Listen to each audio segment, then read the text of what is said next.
téèyàn bá yìí tí ìdé ààyè kan ní tó bá wù yẹn lè máa fi lọ fẹ́jẹ́ báyìí ní ìsìn téèyàn bá ti jẹ́ ìmáàmù ìlú kì í ṣèránṣẹ́ ẹnì kankan ordinarily tẹ́lẹ̀ ẹnì kankan ò lè rán mọ́ọ̀mù iṣẹ́ ẹni bá sì ń wá ọmọ ìránṣẹ́ yóò wà náà ni ẹni bá ń wẹ́ni tí ọmọ ránṣẹ́ yóò wẹ́ni tí ọmọ ránṣẹ́ torí pé ìmọ̀ ẹgbọ́ dáadáa tó lẹ́yìn ní òmò ọ̀pọ̀lọpọ̀ ẹlòmíì náà mọ̀ tẹ́lẹ̀ ẹlòmíì náà rò pé bóyá ọmọ ránṣẹ́ ni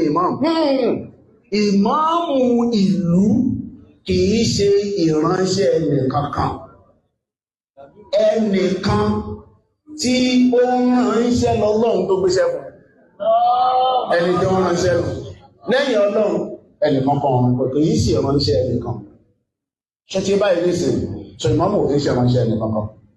torí pé ìmáàmù ni àmírù gbogbo mùsùlùmí ṣe ní sìn ṣe ẹni tó já mi rù wa sáwà máa dà káàkiri òun lòun mọ̀ pé sẹ́yìn lọ́kọ́ kàdímọ̀hún òun lòun mọ̀ pé ẹrú yín lòun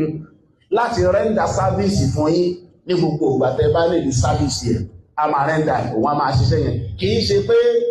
ilé àṣọ pé wá ń bí lọ́ba ń ṣe nǹkan báyìí kíní kan lọ́ba ń ṣe nǹkan báyìí kíní kan lọ́ba ń ṣe nǹkan báyìí kò sí ní tó jọ ìmáàmù kì í ṣe ìránṣẹ́ anybody. ṣé ti báyìí nísìn náà ẹ máa wá ń wò ńgbà míì pé bóyá torí ọjọ́ orí rárá o ọjọ́ orí kọ́ ni ipò ṣé ti báyìí nísìn ọjọ́ orí òun kọ́ ni ipò àwọn ìmáàmù àwọn ìlú tó kù yẹn náà tí wọ́n jẹ́ àgbàlagbà èyí tó ti pé 70 tó ti pé 80 tó ti pé 90 tó ti jù bẹ́ẹ̀ lọ tó jọ 100 bẹ́ẹ̀ ṣe lè rán wọn níṣẹ́ kẹ́ ẹ máa tì wọ́n gbọ̀ngbọ̀n bẹ́ẹ̀ náà lè rán ìmáàmù Ògbómọ̀ṣọ́ náà níṣẹ́ kẹ́ ẹ máa tì gbọ̀ngbọ̀n kò pọ́sibú. ṣó ti ẹ́ nìsín torí pé gbogbo àwọn tí wọ́n ti pé 90 100 yẹn ipò kan náà ni wọ́n jọ wà they are sitting on the same seat. mo kí gbogbo wa ní gbogbo àyè ibi tí a bá wà pé a kú dídí àsìkò tí Ọlọ́run bá ní kí program yìí kọ́ mọ́ kàn wá lára Ọlọ́run bá kò ní fi ẹnìkankan wá sílẹ̀ kò ní dá wa dá bùkátà wa. Ọ̀pọ̀lọpọ̀ ni wọ́n ti ń pè most especially àwọn èèyàn wa tí wọ́n wà ní òkè òkun pé níbo la bá ọ̀rọ̀ ẹjọ́ kóòtù níbo la bá dé and ní àìní gbà wá ní àsìkò lọ títí a fẹ́ jábọ̀ nǹkan tí àbájáde ní court àbájáde court a fẹ́ jábọ̀ rẹ̀ fún wa tá bá wá jábọ̀ rẹ̀ fún wa tán a ó wá analyze ẹ̀ ní ìwọ̀nba bọ́lọ́run bá ṣe fún wa lágbára láti pé kí a lè bá àrójútu èyí tí ń lọ kí ọkàn gbogbo wa kí ó lè bá lọ rí balẹ̀ lórí wípé kò sírò ọgbọ́n tí Yunusa lè dá àti gbogbo àwọn ẹni lẹ́yìn rẹ̀ Yunusa ti lọ ni kò sí bó ṣe lè rìn torí òkú tó rọ́ oníkèégbé ìjà lónìí ọ̀hún gbogbo àwọn tí wọ́n máa ń ṣe fìlẹ́ńgẹ́ tó máa ń tẹ̀lé wá sí kóòtù wọn ò ráyè lè wálé nì torí ó dàbẹ̀ ní pé àwọn gan náà ti rí pé omi ti tán lẹ́yìn ẹja wọn so ọwọ́ wọn ló wá kù sí. ẹjọ́ yìí wọ́n ti shift ẹ̀ sí February next year àmọ́ ìdùnnú tó wà níbi kéèsì yìí ni wípé ọ̀pọ̀lọpọ̀ ní máa ń sọ̀rọ̀ Ayílárọ̀ sọ̀rọ̀ ẹ jẹ́ káwọn Ayílárọ̀ lọ pẹjọ́ ẹ jẹ́ káwọn lọ pẹjọ́ gba àwọn adájọ́ wọn gbogbo àwọn lọ́ọ̀yà wọn náà èyí tí wọ́n ń pariwo lé lórí nìyẹn Ayílárọ̀ pẹjọ́ torí pé wọn ò rí wọn lẹ́ni tí wọ́n ní láárí ọ̀rẹ́ tó lówó lọ́wọ́ táwọn fi lè jókòó sí wọn lọ́rùn Ayílárọ̀ pẹjọ́ àwa dúpẹ́ fọ́lọ́run wípé kóòtù ti grant Ayílárọ̀ láti join ní case kóòtù ọ̀wá tó wá join Ayílárọ̀ nìkan láti join ní case wọ́n tún wá grant àwọn special committee on Islamic affairs wọ́n join ní wọn láti pé káwọn náà kí àwọn náà lè join ní case torí tẹ́lẹ̀tẹ́lẹ̀ náà ọgbọ́n tí wọ́n ń dá kálẹ̀ káàkiri òun ni wípé kí Ayílárọ̀ lọ́ọ̀rì pẹjọ́ kan pàwọn pẹ̀lú àwọn Ayílára làwọn jọ ń fa ẹjọ́ kẹ́nìbà àmọ́ ṣe bó ti ṣe wù wọ́n pé ìdílé ní ń bá ìlú jà àmọ́ nísìnyí ó ti wá hàn gedegbe pé ìdílé kọ́ ló ń bá ìlú jà Yunusa àti àwọn ọ̀sọ̀ǹgbè rẹ̀ àwọn ni wọ́n ń bá ìlú jà àwọn ni wọ́n pe ìlú lẹ́jọ́. Mi ò ní fẹ́ kí n fi rìpọ́ọ̀tì kọ́ọ̀tì mi ò ní fẹ́ kí n fi gbà wá ní àsìkò púpọ̀ jù but ọ̀pọ̀lọpọ̀ nínú àwọn èèyàn wa tí Ọlọ́run bá fún ní ààyè láti pé bóyá wọ́n lè request fún a ó send ẹ̀ sí wọn nínú WhatsApp in case tí comment section bá lè gba report yìí under ọ̀rọ̀ tá à ń sọ yìí a ó bá ní comment section so a ó lè kà á níbẹ̀ ká lè mọ report tí ó jáde láti court but ní pàtàkì jùlọ òun ni pé wọ́n ti sún ẹjọ́ yìí sí ọdún tí ń bọ̀ tí ń ṣe on the 24th February 2025 wọn ò wá tún wá sún lásán wọ́n ti gbé kúrò ní Ògbómọ̀ṣọ́ wọ́n ti gbé lọ sí Ìbàdàn níbi ojú ọlọ́mọ òtó tí a ó fi àlọ́kọ́ọ̀tù wọ́n lọ kọ́ọ̀tù wọn lọ kọ́ọ̀tù wọ́n ń ṣe wọn ò ṣe àwọn ọmọ wọn lọ da kọ́ọ̀tù rú wọ́n lọ ṣe kíní rú ẹ kó wọn sínú mọ́tò kan mọ́ lọ sí Ìbàdàn láti lọ rí mọ́ fólò àwọn cases tó bá wà níbàdàn so wọ́n ti gbé ẹjọ́ yẹn padà lọ sí court pàtàkì jùlọ nínú tó ṣẹlẹ̀ níbẹ̀ náà ni wípé adájọ́ ti wò wípé àwọn fún wọn ní grace wípé wọ́n láwọn lọ rí yanjú ọ̀rọ̀ yìí nílé adájọ́ sì fún wọn grace pé tẹ́ bá lọ rí yanjú rẹ̀ nílé a fún yín di ọjọ́ báyìí kẹ́ lọ rí yanjú rẹ̀ nílé tẹ́ bá ti yanjú rẹ̀ tí wá ní pé ká struck out case yẹn kó jẹ́ pé ká fọwọ́ lé jẹ́ nìyẹn so nígbà tó jẹ́ pé àwọn náà wọn ò dá nílé tẹ́lẹ̀tẹ́lẹ̀ so wọn ò rọ́gbọ́n dá sí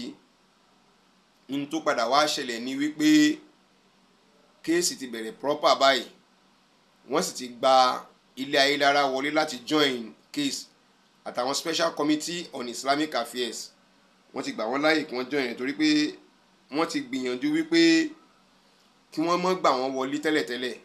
but àwa dúpẹ́ fọ́lọ́run wípé kóòtù ti finally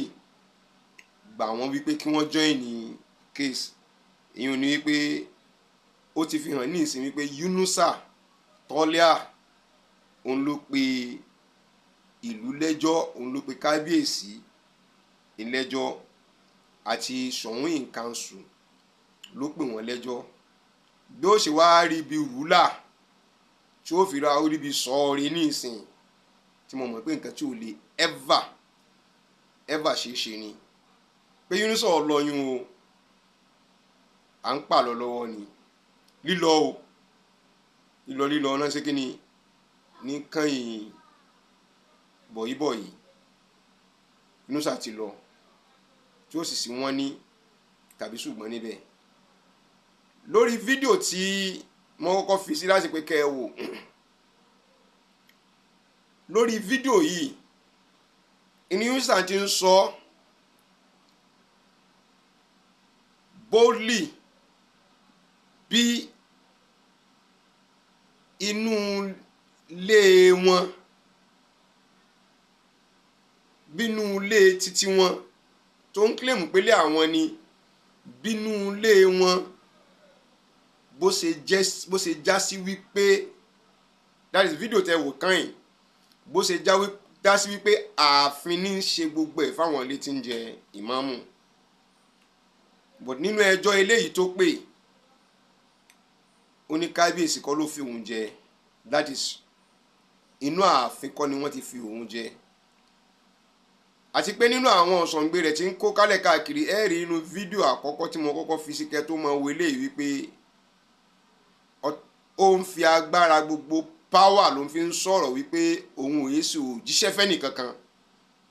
so bóun ṣe wà yẹn àfẹni tóun ọba pè ránṣẹ́ báyìí òkú òun ṣe kéré mọ́ àwọn ẹni tóun ó pè ránṣẹ́ lọ́pọ̀ jù kì í ṣe pé wọ́n ó pè òun rán níṣẹ́ mọ́ so ibi táàgbé ti mọ̀ wípé Yunusa ti rúgbé ó ti ríu igi oyin nu àmọ́ àti bá àti bí ìtafẹ́ kámọ̀ ní pé kéèsì sì wà on wọn ò rí bí settle rẹ̀ out of court so àwọn ilé ayélujára ti join case bẹ́ẹ̀ àwọn special committee on Islamic affairs àwọn náà wọ́n ti join ní case mọ́ wàá lè lọ Yunusa ní ìsìn yóò jọ sojú èmi àtẹ̀yìn ní kúkúrú àbọ̀ in tó jáde nìyí in tó bá fi mú tiẹ̀ ò bá fi lè bá kíní ìpàdé nínú comment section a jẹ́ pé pẹ̀lú ògo Ọlọ́run ẹni tó bá request fún report yẹn òun nìyí màá lè send ẹ̀ sí wọn tí wọ́n ò lè kà á torí pé kò sí nǹkan kan tá a fẹ́ fi bò fún anybody mọ́